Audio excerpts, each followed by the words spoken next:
নমস্কাৰ বন্ধুসকল, আপোনালোকৰ মাজলৈ বহুত দিনৰ মূৰত আহিছোঁ। আজি লকডাউনৰ সময় মোৰ গাহৰিজনী আজি ছাৰ্ভিচ দিবলৈ নিবলৈ হৈ গ'ল। লকডাউনৰ সময়ত গাড়ী মটৰ বহুত অসুবিধা। মই কেনেকৈ আনিছোঁ কি কথা আপোনালোকক দেখাবলৈ চেষ্টা কৰিম। বিহুৰ বতৰ আপোনালোকে নিশ্চয় ভালে আছে। ভিডিঅ'টো ভাল পালে লাইক কৰিব, শ্বেয়াৰ কৰিব আৰু কমেণ্ট কৰিবলৈ নাপাহৰিব। আৰু কাষতে থকা বেল আইকনটো দবাই দিব।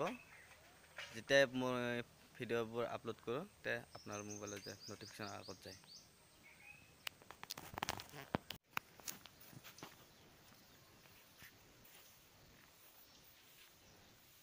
এইখন গাহৰি গাড়ীখন গাহৰিটোৰ ওচৰত লৈ যায় সুন্দৰ খেলাখন উঠাই কিনে আৰু